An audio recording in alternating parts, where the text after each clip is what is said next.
En ce temps-là, les bergers se hâtèrent d'aller à Bethléem et ils découvrirent Marie et Joseph avec le nouveau-né couché dans la mangeoire. Après avoir vu, ils racontèrent ce qui leur avait été annoncé au sujet de cet enfant. Et tous ceux qui entendirent s'étonnaient de ce que leur racontaient les bergers. Marie cependant retenait tous ces événements et les méditait dans son cœur. Les bergers repartirent.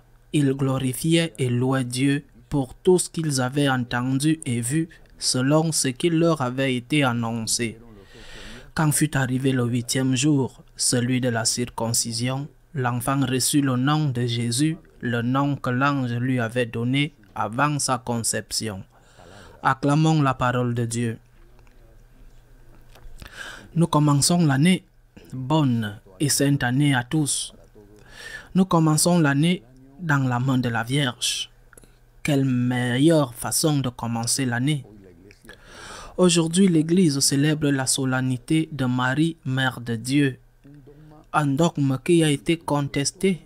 Tous les dogmes mariaux ont toujours été contestés parce que l'ennemi, c'est-à-dire le diable, a mis toutes sortes d'obstacles et même en profitant de personnes bonnes et sages. Il a mis toutes sortes d'obstacles pour que nous ne donnions pas à notre mère l'honneur et la justice qu'elle mérite. Mais finalement, le dogme a été proclamé et il l'était déjà dans les premiers siècles de l'Église. Marie, Mère de Dieu. Comment peut-elle être la Mère de Dieu, disaient certains. Si elle est une femme, comment peut-elle être la Mère de Dieu? En réalité, ce qui était en jeu, c'était la défense de la divinité de Jésus. Marie est la mère de Jésus, personne n'en doutait. Marie, mère de Jésus. Mais si Jésus est non seulement vrai homme, mais aussi vrai Dieu, alors Marie est, était et sera mère de Dieu. Mère de Jésus, vrai homme, vrai Dieu. Mais quel est le sens de ce dogme?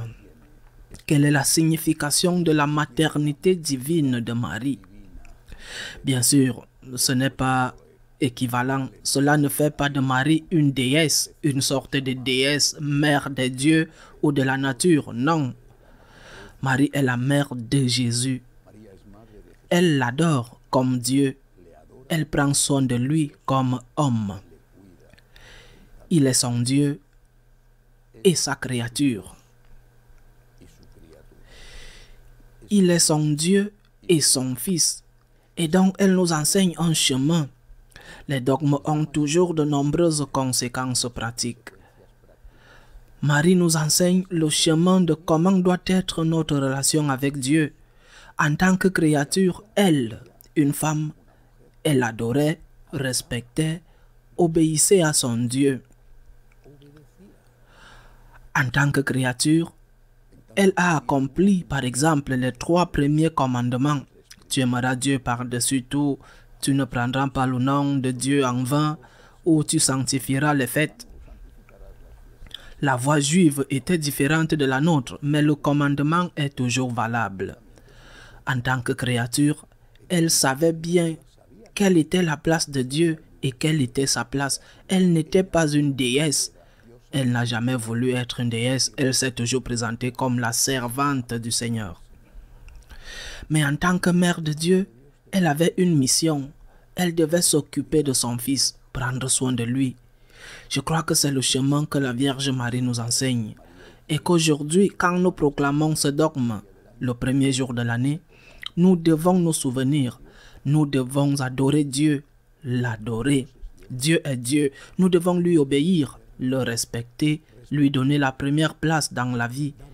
Dieu est Dieu, il est le Seigneur, il est le Tout-Puissant. Mais nous devons prendre soin de Dieu comme Marie l'a fait. Par exemple, prendre soin de Dieu en permettant à Jésus de naître. Marie l'a fait d'une manière unique et irrépétible. Nous pouvons le faire de la manière dont le Christ nous a enseigné. Là où 2 ou plusieurs sont unis en mon nom, je suis au milieu d'eux. Donc, l'unité. L'unité nous aide. nous permet, crée les conditions pour que Jésus puisse naître. Travailler à l'unité, c'est prendre soin de Jésus comme Marie, car c'est essayer de permettre à Jésus de naître au milieu des disciples. Marie le fait naître, permet à l'enfant de naître, mais ensuite, par exemple, elle le nourrit. Je ne sais pas si elle lui a donné des médicaments. À un moment donné, j'imagine qu'elle l'a fait. C'est-à-dire que prendre soin de Jésus, c'est l'aider dans ses besoins physiques. Eh bien, le Seigneur n'a pas besoin de notre aide maintenant, mais il en a besoin indirectement dans toute personne qui souffre. Une personne qui a faim, une personne qui est seule, une personne qui n'est pas dans son pays et qui a besoin d'aide, une personne qui a un parent qui est mort et qui vit des moments difficiles. Jésus est dans cette personne et a besoin d'aide. Et Marie vient donner cette aide. En plus de permettre qu'il puisse naître et le nourrir, la Vierge Marie l'a éduqué. Elle a été la première éducatrice de Jésus. Elle a été la mère. Elle a aussi éduqué Saint Joseph aussi. Naturellement, et les grands-parents. Elle a éduqué l'éducateur. Donc, imiter Marie dans les soins de Jésus, c'est évangéliser. Évangéliser ceux qui ne connaissent pas Dieu. Évangéliser ceux qui dépendent de nous. Leur parler de Dieu. Leur parler du respect dû à Dieu. Leur parler des principes éthiques auxquels nous devons nous conformer. Certains basés sur la loi naturelle et d'autres sur la révélation, l'Ancien et le Nouveau Testament. Éduquer Jésus, c'est évangéliser ceux qui sont proches et lointains. Marie, comme nous le voyons dans l'Évangile, a aussi défendu Jésus. Je suppose qu'elle a dû le défendre à plusieurs reprises, mais il y en a une qui est rapportée dans la parole de Dieu, quand, après l'avertissement de l'ange à Saint Joseph, ils se sont enfuis en Égypte pour sauver l'enfant d'Hérode. Marie qui défend l'apologétique, la défense de Dieu, défense des droits de Dieu, défendre de la vérité contenue dans l'Évangile, qui est Dieu lui-même. La défense de Dieu face aux ennemis de l'extérieur et aux ennemis de l'intérieur qui sont pires que les ennemis de l'extérieur et qui ont toujours existé à tous les moments de l'histoire. Apologétique, défense.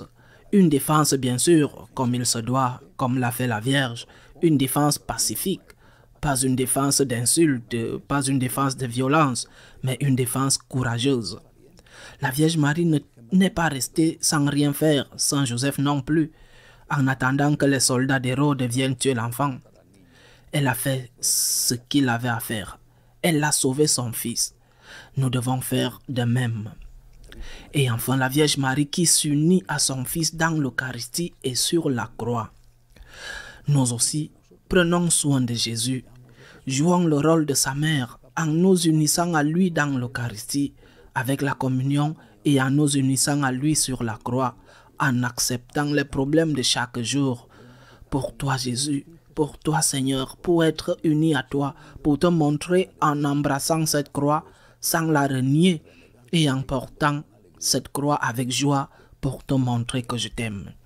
Bonne année, sainte année avec Marie, c'est-à-dire avec la Mère de Dieu qui a été la servante et la disciple de Dieu, et qui était une mère, qui s'est occupée à tout moment de son Fils, vrai Dieu, et qui nous enseigne la manière de le faire. Loué soit Jésus-Christ.